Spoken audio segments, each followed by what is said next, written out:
Okay, welcome everybody to Wall Street Reporter's next Superstock live stream, June 23rd, 2021. We are back with Hapbee Technologies, HAPBF, over the counter. We have the dynamic duo here. We have the founder, we have Scott, and we have the new CEO, Yona. We're going to meet them in just a second. And for everybody, or anybody, I should say, who's brand new to our program or watching this for the first time, our goal with Wall Street Reporter's next super stock is to bring you those stocks which have that 10x to 100x upside potential. So these companies have three things going for them.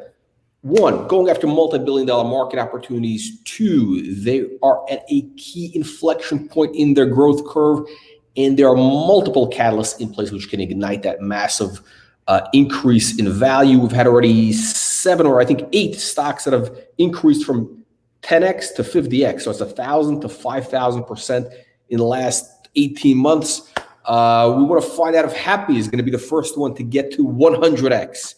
100x. We have not had a 100x stock yet, and let's find out. I really believe that Hapbee is at least 20 bagger. It's got everything in there. I want you guys to explain to our audience. That's what we're going to be talking about. You know, what needs to happen to get to that level. So with that, first, let me, Yona, welcome to the program. This is the first time. Thank you very, very much, and thank you for having us. Scott, of course, we've met you. Yep, good to be here. So I kind of want to start off with, so Scott, you're the founder. We met you as the CEO. And now you've brought in, and you and the board have brought in Yona. Like, what was the thinking behind it? Give us the story here. Yeah. So great question. So my perfect skill set is to take things from 0 to 1. Okay. So if I can see the vision and create what wasn't there before, that's all I want to do. All right. So I went to our board 5 months ago and basically said, look, I built this first product. Hapbee is, as you know, everyone out there listening, Hapbee is an absolutely revolutionary technology.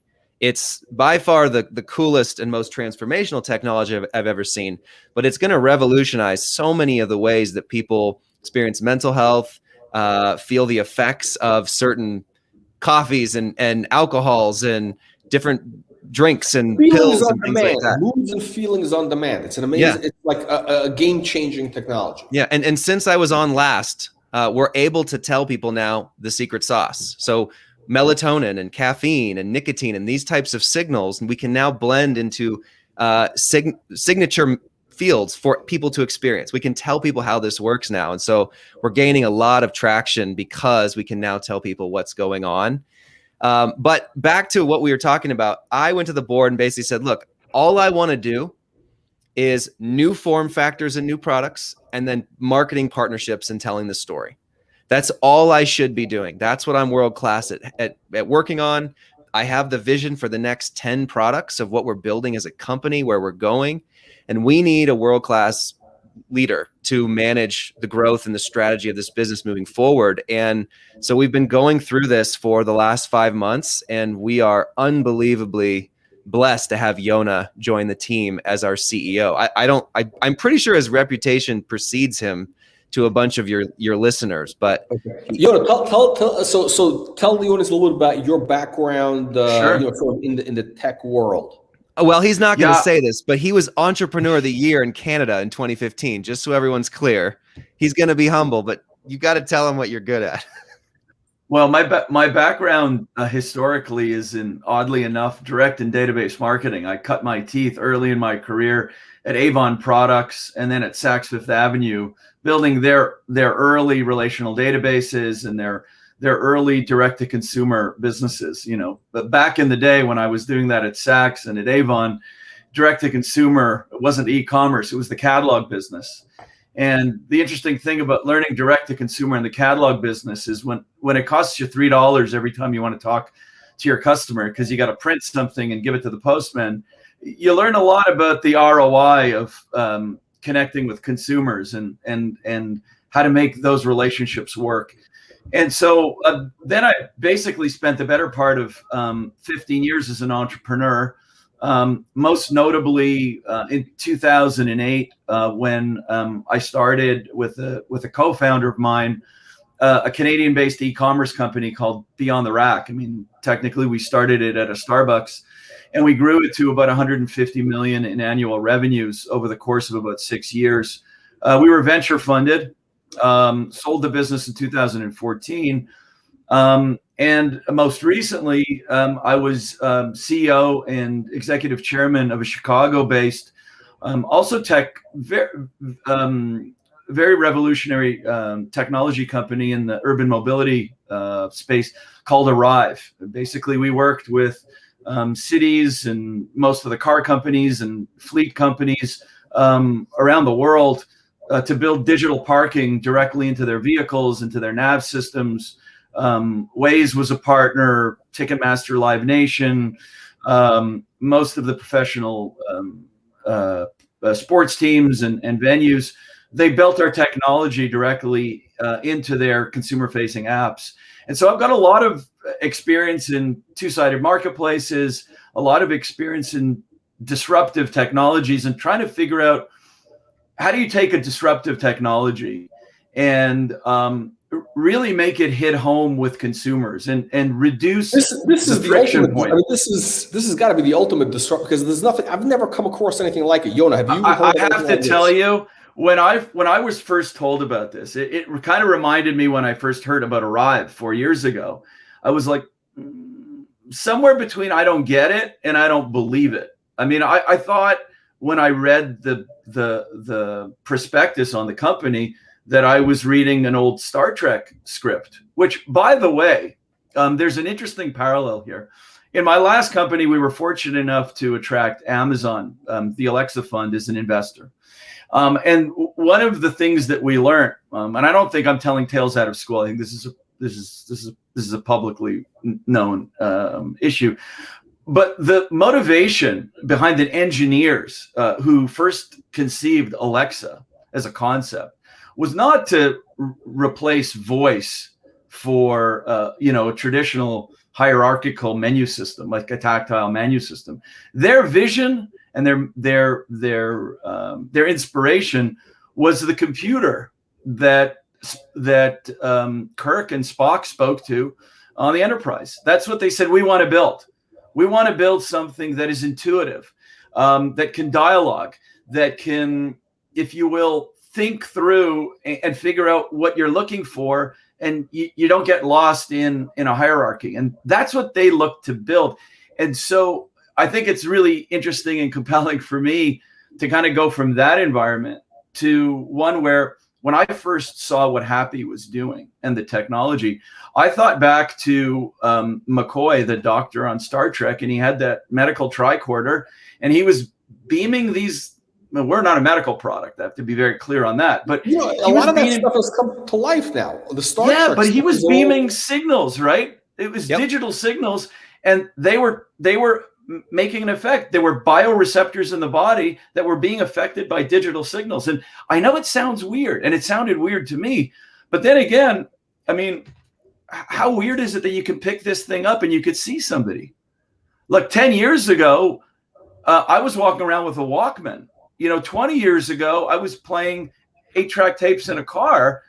And before that, we had to go see live music. So is it really that weird for us to think that all of these things that we know as tactile user experiences can actually be digitized, and that the body works on a completely different level? And so when it took me a few days to process that, I said, well, if it really does work, and this is kind of what happened in the music industry, and this is what happened in electronic charging. I mean, I don't need a wire to charge this. You would have told me that 3 years ago. I would have told you, no, of course you need a wire. Electricity goes through wires. Like, what are you talking about?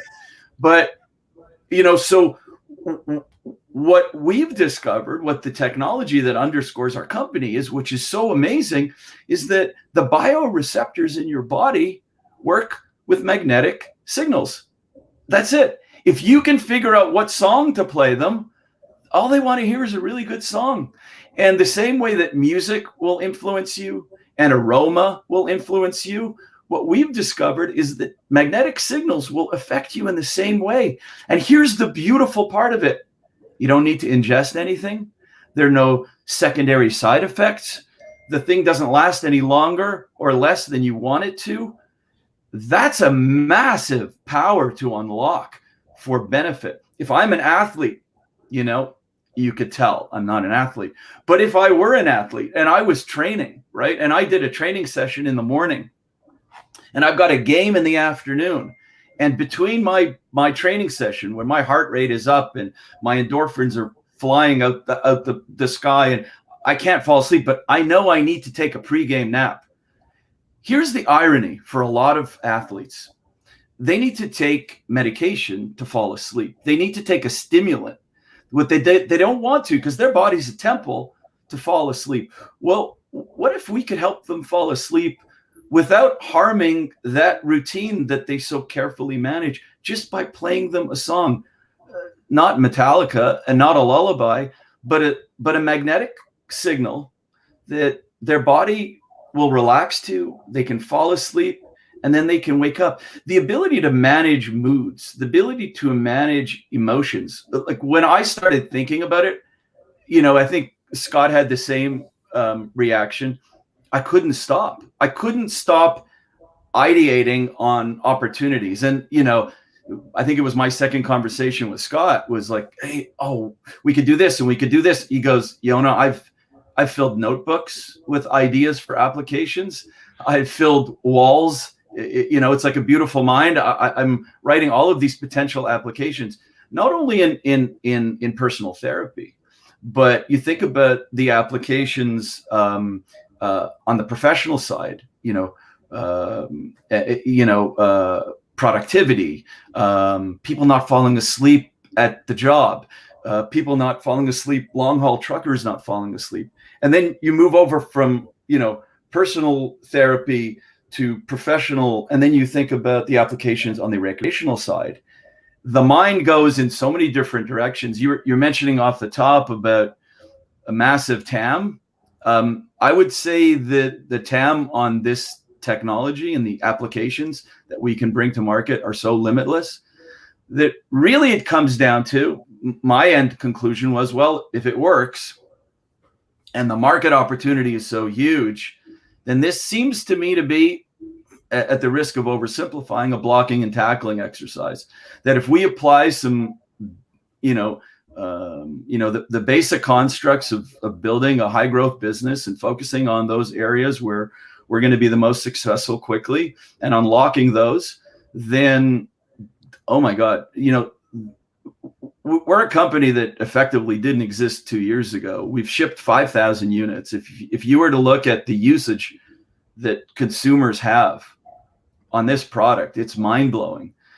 Just using some basic data manipulation, you could see how people are using this product to go from 5,000 to 100,000 users. 100,000 users, and we're a $50 million company. And in revenue, that would give you a billion valuation. If you can get to 50 million in revenues within, let's say, 18 months, I think the market would value it at 20x easily, because I mean, companies. Well, here's the beautiful thing. Here's the beautiful thing that we have. We've got a product, but really the core of our business is digital services. We're no different than Peloton. We're no different than Apple. The interesting thing about both Peloton and Apple is 20% of their revenue is coming from digital services, right? And you can look at the value multiples that they're getting. I think that we can certainly aspire to at least a 5-to-1 ratio, maybe even better, in terms of the relationship between our revenue from digital subscriptions versus our revenue from hardware. That's what gets me so excited, that the building blocks are all there. I mean, I'm like a kid in a candy store. I'm like the kid who got the keys to the Lego store, and Scott loaded the place up with Lego blocks. It's amazing. Now your background, so it's a very good fit, because essentially your background is in direct to consumer, direct marketing. So it's actually the intersection of direct marketing and also kind of these breakthrough disruptive technologies. So you've done both. Now you can combine them here, because this is both. You have a disruptive technology which is completely like different than anything else out there, and but it's marketed through the D2C channel, which is it didn't really exist only up until recently. Just in the last couple of years, you have these I brands, think. And now I think you're 100% right. I think D2C for us is the first place we go. But I think similar to what I've discovered in some of my other businesses previously is there are applications for an enterprise product here. You could see this technology over time being built into headphones, VR headsets, bed toppers, headbands. Think about all the different shirts. License. It's going to be sort of like you're going to be exactly. So you could license not only the technology for provisioning a catalog of signals or routines. Imagine this: I'm a businessman or businesswoman, and I'm flying from Newark to London. Now, anybody who's done that route knows that if you don't fall asleep at the right time, then you're going to burn 2 days in Europe, kind of walking around as a zombie. I think I did that my first 2 trips to Europe. We're like, no, 5 good hours to do emails, and you burn 2 days because you show up there at 9 o'clock in the morning. This should be built into that sleep pillow that you buy at the airport, right? And it puts you to sleep. It helps you relax. You wake up refreshed, and it gives you your morning cup of coffee. We can do all of the alert signal. That's right. You could we could do all of that in a routine that helps you be more productive. Or you wear, a headset, as we're doing today. I am, for a Zoom call.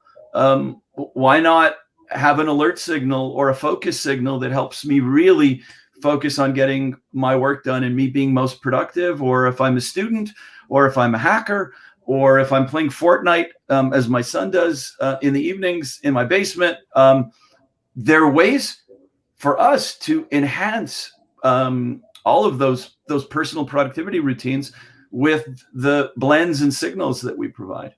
Okay. So essentially, one of the big upsides is that you can license the technology to like a Bose or whatever the headphone makers. And the ones which are the anti-noise, what do they call on the plane? What's the noise? Yeah, the noise reduction. Which you wear, and it's funny. I think I lost my, because I can't find my hat. I think I lost that on a plane, because it's pretty good. The thing, you wear it, it gives you the thing that you put in. It's the relaxation, and because now I got to wear the noise cancellation, and it's a little weird. I got 2 things. Whereas, wouldn't it make sense for Bose to just have it built in? And they add a couple bucks extra. You guys get paid, and then you can there's a monthly recurring revenue. Maybe they get a cut of that. Couldn't agree with you more. Yep. We discovered the same thing was true in my previous life with digital parking. Like we said, why are we going to go build a universe of millions and millions of consumers when this should just be built into a Porsche, or this should just be built into a Ford, or this should just be built into Waze or Apple Maps? And we did that. We successfully made that pivot. It wasn't a pivot. It was a complement. I believe we will build a strong, bespoke customer base that are happy subscribers and customers that buy branded, happy products across a range of different devices. But I also believe that a big part of our business will be licensed, and we'll build our technology into existing form factors with consumer-facing companies. Even on the signals and blend side, there's so many opportunities. Like, we're going to develop a coffee signal to help you wake up and be alert in the morning. But don't you think Starbucks would want to do that, or Red Bull? So I think both on the signals and on the devices side, there's massive opportunities for licensing, where we can bring our expertise, we can bring our technology, because at the end of the day, what I believe will make this company the most successful and the most valuable will be that our signals and our technology are embedded as broadly as possible.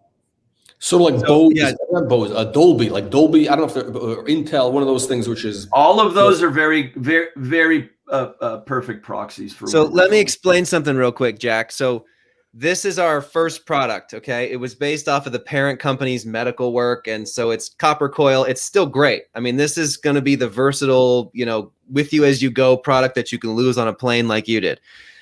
With our bed form factor that we're making right now, we were able to achieve what I would consider a 10x leap in the innovation of the technology. So instead of a plastic, silicone that you wear around your forehead or your neck under your shirt, we were able to put it into a bed form-fitted sheet material, just like my shirt. Like if you took your collared shirt and you wrinkled it up, that's as thin as this would be, less than a millimeter. Any sort of fabric, we can put this technology in now with a tiny little piece of tape. It looks like a tiny little piece of Scotch tape that our entire technology goes inside of. And so imagine where that can go. That could be a knee sleeve. That could be a hoodie. That can be a hat. That can be a collared shirt for Lululemon. There's so many things we can do with this technology now. And the bed form factor is going to be the first time that everyone sees, oh, I don't have to wear something around my neck to get the effects. I can lay down with a pressure sensor and have a playlist when I go to sleep that gives me the magnetic effects of melatonin and many things throughout the night to help my back relax and it's sore, or digestion, and then wake me up 5 minutes before my alarm with the alert signal that feels like a cup of coffee. That is a hell of a bed. And it's going to be done on a very seamless, just like you would have a form-fitted sheet, cotton, velvet, whatever you want sheet. It's interesting you mentioned Lululemon because they're I mean obviously they're great at marketing. They have a great there's the whole customer relation, but the big thing that they're getting into is they're getting into kind of the technology side. They bought Yes. Mirror, I think that's the company which is the that device which is kind of like they're basically competing with Peloton. So I think those guys understand that they're really technology very. I think they appreciate technology. They're not a clothing company. They're really a tech company in a way. Yes. And I mean, could there be an opportunity to license to like a Lululemon? Because this actually makes a lot of sense. I mean, their customer really is your customer. It's kind of like the people who are going to buy this are. Yeah. I think a lot of like millennials who they love that instant gratification, biohacking. They want to have, control that mental health, because this is purely a mental health product. I think you're 100%. I think you're 100% right. Lululemon's a great idea. It's a great example. But so many of the large tech companies have dipped their foot into health and wellness, Nike, and biotech. This is just. Wearables is the future, right? The interesting thing about most wearables, the vast majority of the industry are taking readings and giving you feedback. They're receptors, if you will, or, like the Oura Ring. The difference between all of that and most of the technology out in the marketplace is we're actually catalyst. So if you can create an integration between something that is going to read my heartbeat, or read my REM patterns, or read my breathing levels, and a biostimulant that we're introducing in like the safest possible manner possible. That to me that's the flywheel, because what it does is it takes all of this product and all of the investment in reading your body, and it closes the loop. And I think that's where we get really, really excited about partnerships and opportunities. Okay, we're going to jump into a couple of questions. We got some good questions coming in here, but so the real takeaway here is that this is a platform technology. I mean, it's a platform where you're addressing this multi-billion-dollar opportunity. There is a real path. I'm going to go back to that. We're going to outline that path to get to that billion valuation, because I think it's very, very possible. You're at now if you get to 100,000 users. That'll get you there, because 100,000, it'll give you 50 million revenues, and we'll go through that. But right now, how many users do you have right now today? So we've shipped a little over 4,000 units. So that's a pretty good deal, because that means that you're 5% to the way there. So that's and bear in mind that the better part of the last year was spent actually figuring out how to manufacture this thing. Yeah, I was going to say all we made were 4,000 units. Right. I mean, the chip shortage. I think also there's a chip. That's been an issue. I don't know if that's still an issue. We've shipped through our initial production. We've now, based on what we're seeing in the marketplace as an opportunity, already, quintupled our production capacity to meet the short-term need. The interesting thing, I think, for us is that the lion's share of the last year has been basically building the foundation, the foundational elements, a product, a catalog of signals that work, a customer service function, all of the basis of actually being a company. We're now entering the phase where we can actually start to double down on those areas where we have the biggest opportunity. I don't want to say it's easy. It's never easy, but it's pretty straightforward. Once you've got a user base and once you've got a customer base, to glean customer data to map a path for growth. That's why I use the analogy of being a kid in a Lego store, because I have now all of those building blocks. Understanding customers are using the product, they're paying subscription fees. It's an awesome base from which to build. This is not theoretical. We actually have paying customers from which we can grow. Yeah, so I think I think that the takeaway here really is, we use that word. I mean, we're constantly saying inflection point, but it really is. I mean, Hapbee is at that. Now, I think when you first came on our program, I think it was Scott. I think it was, I don't know, it was in March. Was it March? I think early March, maybe. But I mean, that's when you really started to really, start the marketing. Then, and now we got the new CEO, the operations guy that was going to move. So this company really is. I mean, this is the inflection point right here. So it's a very impressive. You got 5,000. So this is. I mean, the market has accepted it. Basically, if you sold 5,000 of this crazy device, that means there's a market. Well, the fact that we could sell 4,000 to 5,000 of what I would consider to be like version 1.0 of something no one's ever heard of, and to have this many loyal customers wearing this thing 12, 15, 18 hours a day, this is a sticky product.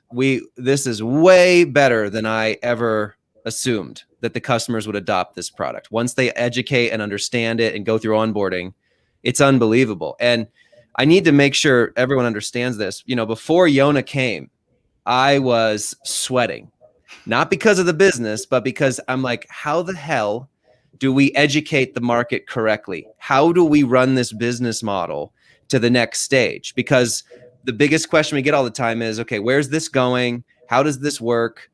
And when we found Yona, I got to tell everybody, in the first 2 weeks, I was able to see him use his magic and take all the foundation that I was able to lay and say, here's what we're going to build and here's exactly where we're going. And one of the biggest changes that I see him making is this idea where we want to move to a catalog of blends and routines and activities that cover every type of activity you want to use, every type of drink you want to have will have a complementary signal. It opens us up rather than me thinking in terms of, I got to release the next melatonin, the next caffeine, the next CBD, whatever it is. Yona started thinking about those as ingredients to create the recipes that people can enjoy 1,000 different ways with 1,000 different huge partners like Starbucks and Red Bull and Amazon and all these people. And put this in 10 different types of form factors, in a Tesla, car seat, in a bed form factor, in an Oculus Go, in a hat, like a Lululemon shirt. When he outlined where that was going, I got to tell you, I took the biggest breath of fresh air I've ever had in this company's history, because I feel like now I'm seeing the roadmap. Before it was like, I know this thing is going to change the world. I don't know exactly how to educate the world and get there. And Yona saw it right away. And so I'm very, very excited about where this thing is headed. Okay, excellent. So let's get to some audience questions. Okay. Here we go. Okay, so Clay is asking, a lot of big ideas mentioned here, but I'd like to hear more concrete plans on the marketing side. What is the plan for next 3 months? Great question. Well, the big one for us is, at the risk of overstating it, is effectively a relaunch of our go-to-market strategy, and we're targeting early fall for that. There's a lot of work that is already underway. Scott gave some insight into us moving from being an ingredient company to being a lifestyle company. And where does this fit in your daily routine? How does this fit into your health and fitness routine? How does this fit into your travel? How does this fit into augmenting your sleep routine? And all in all, where can we fit into people's daily lifestyles and help make them better? And I think that's what we're actively working on right now.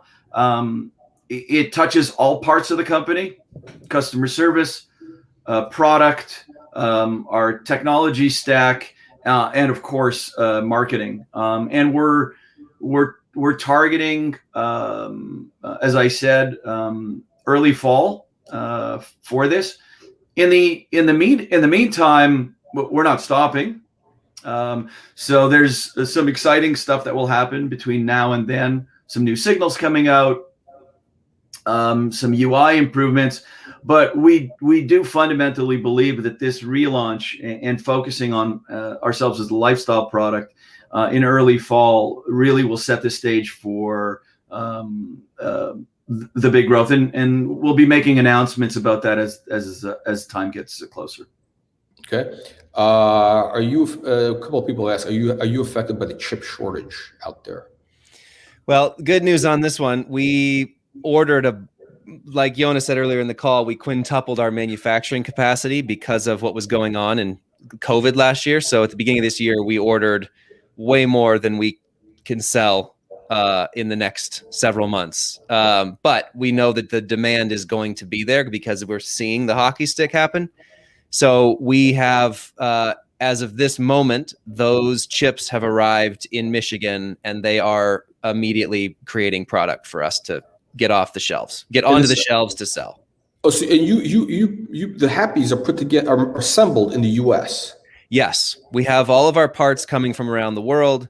We have some of our plastics and molding done in China, but all of it's assembled and all the IP is loaded. It's very, very sensitive IP. I mean, we have 32 patents and $80 million into our tech. So this is a very sensitive IP. We need to make sure that we put together correctly. And so it's made in Michigan. We were extremely low on inventory. I mean, like pumping the brakes on everything. And now we're able to start to ramp everything back up again. And so this is perfect timing in terms of the relaunch of the marketing, telling everybody where we're going, and being able to meet the demand of the customers. Okay, so Jeremy's saying, my loyal customer, Hapbee reduces my back pain. My chiropractor got it, his business part.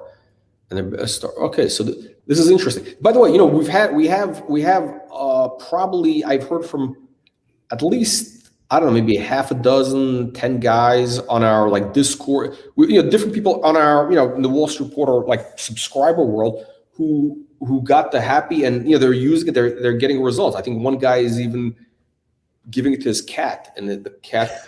The interesting thing, you're going to have for pets. It could be a big deal because, like, do you know about this thing with dogs? They have separation anxiety, and now you have all these dogs. Oh, believe me, the people with them all day. Now they're going to have. So if you create a collar or something like that, it might chill the dog out. We can't tell you everything today, Jack. All we can tell you, Jack, and thank you, Jeremy, for that comment. But what Scott pointed out is so true. We developed this as kind of like a version 1 product that you could either wear on your head or you can wear around your neck. And then we started hearing back from customers, hey, you know what? I put it behind my back to ease back pain, and I put it on my knee, and it helps me recover from a run, or helps me reduce inflammation. And we're like, wait a second, it's such when you've got 5,000 customers who are actively using your product, if all you really need to do is listen, and they'll point the path for you. And that's what we've been able to do. So for me to walk into a situation where I can do some active listening, it almost, I have to say this, the pathway to growth, the pathway to 100,000 users and members almost writes itself if you listen to the way customers are actively using it. 60% of our customers use this as a sleep aid. I don't think anybody would pretend that this is the ideal form factor for a sleep aid, right? And so, as product marketers, I think maybe there's an opportunity. What do you think? Hence the bed one, right? There you go. We're through mechanical. All this stuff can't wait for this in the fall as well. That's why it's so exciting for us. Okay, so it's amazing the markets that you could address, the huge markets. You have the wearables, like in clothes, what athleisure. That's like the Lululemon, and that's a huge. Everybody's getting it. And I think Lululemon is like the market leader, but there's a whole bunch of these companies that are like after like trying to catch and if they can introduce this type of technology into their thing, that's a massive. You think about the opportunity for us. And we don't use the word partner lightly because we recognize introducing our technology and our capability into somebody else's product could create for them, through this licensing partnership, a pretty deep competitive moat in their area of expertise. We don't necessarily have to be the experts in sleep. We just need to partner with the experts in sleep and give them the secret weapon. And also, as part of the deal, is that they would essentially, that ties them in closer to their customer, because if you do this monthly subscription, the SaaS model, so then they really develop a relationship with their customer. So it's not a one-shot deal. So now they're really, this is like the holy grail of marketing. Or we have an opening in business development if you're interested. I think you get it. You really get it.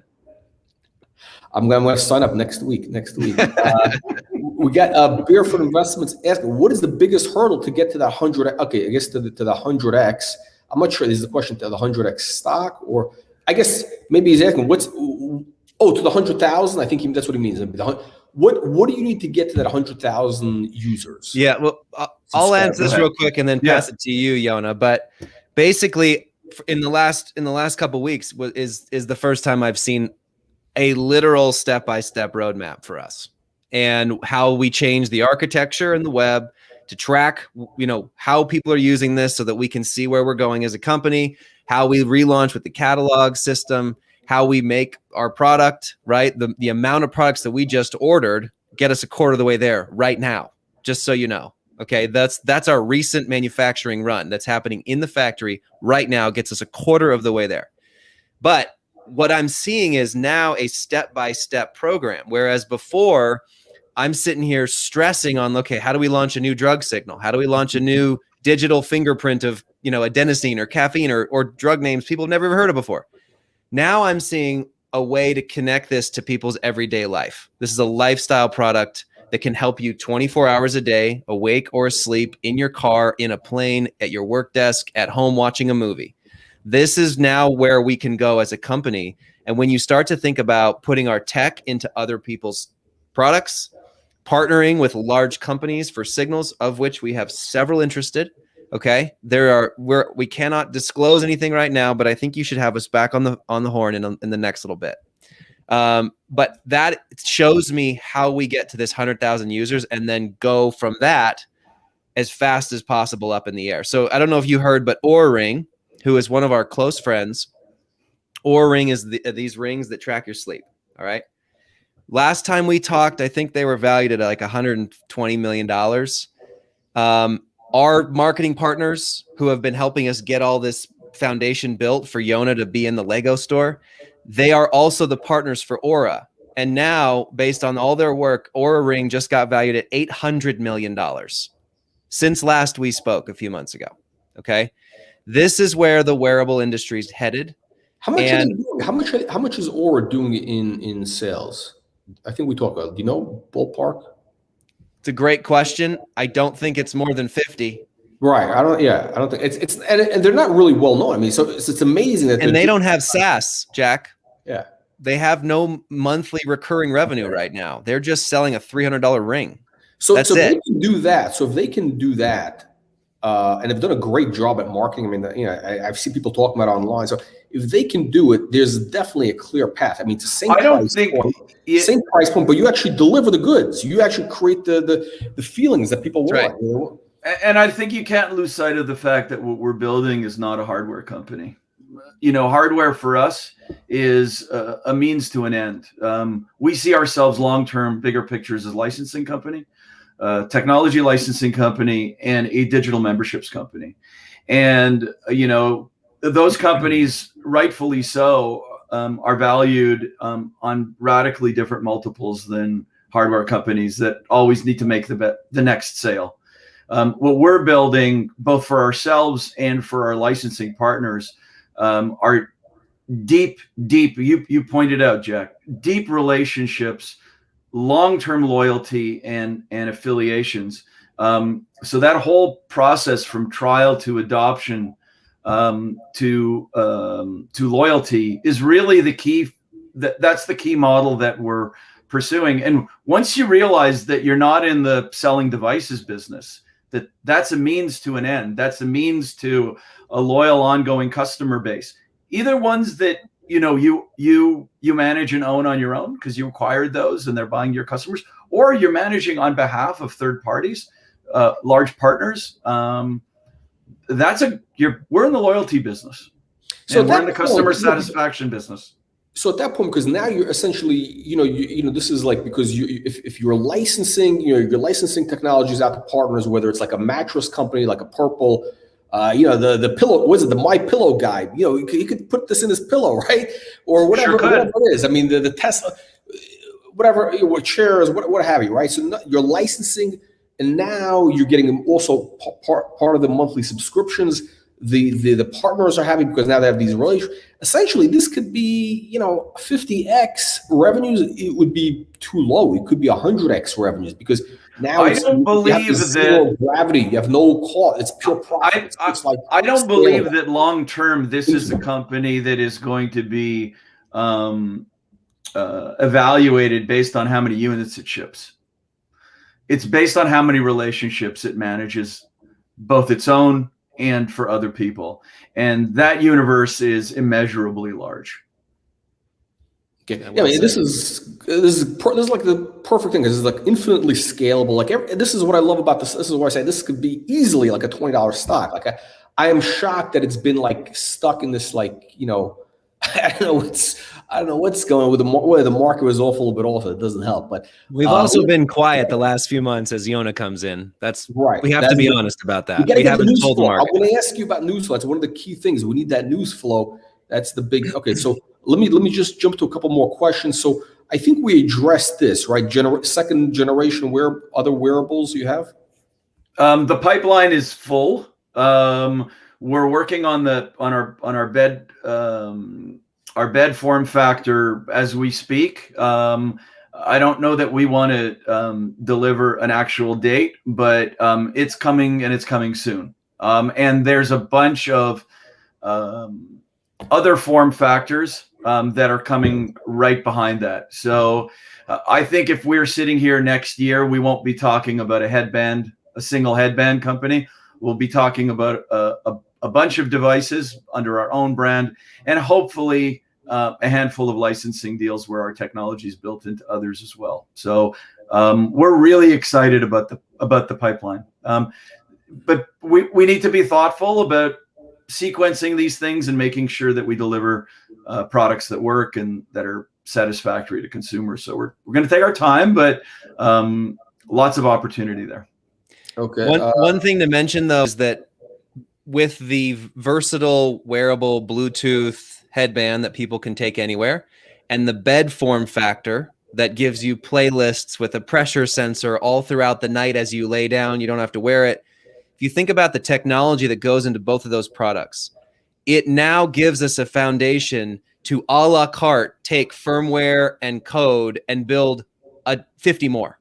Okay. That's We are right. covering 24/7 use. We're covering all different types of use cases for the next dozens of products we're going to make. And so we wanted to go make the bed next because it gets us to a point where the next iteration of product is 10 times faster. Let's see. We get I think people have asked this before. Is there any negative side effects? From because it uses what is the wavelength? Like this has been asked before, but we should So Scott, I'll let you chime in, but the one thing that I could tell you, I was in the wireless business for many years, and the one thing I could tell you is that it's not even on the same scale of power that a phone would be emitting. I think it's 100 times less, and these are very low energy magnetic waves. So I think one of the things that I found most compelling about the technology when I was looking into it was that its primary use on the clinical side has nothing to do with us, but this same technology is being used for things like glioblastoma and anxiety and depression. And so we're using, I would just say, medical grade technologies for consumer purposes. Yeah. And I can just add, we've had almost, we'll give exact numbers soon, but nearly 1 million hours of play now. And if people can do some simple math on how sticky this product actually is with our customers, but we've had a lot, well over 500,000 hours, somewhere between that and 1 million, and never had a serious adverse event. In 10 years of people using this technology around their head for FDA trials with our parent company or using our products, we've never had a serious adverse event. All of our signals are severely and heavily tested on animals, and we do full workups. We do full safety tests. I mean, the 15 doctors and scientists and PhDs behind our technology do no harm first. That's their credo. Okay. And so this thing is built for safety. It's built for ease of use throughout the day. The whole point of this is to help people not ingest drugs and chemicals and substances that might hurt them, right? There's two main uses for our product. Replace it all together, right? We have a ton of people doing that. Or enhance, which I like to do. I'll have one drink and put on the happy signal and feel twice the Scotch effects, right? Like that's the two ways to use our technology. And either way, we believe we're giving you a net benefit to your body. Scott, I think one of the things that I asked you when we first talked, I say, hey, could this give you the feeling of like, you're smoking a joint or you're taking, psychedelics? Because, we work with a lot of companies in the cannabis and psychedelics. Can this give you a psychedelic experience? That's a great question.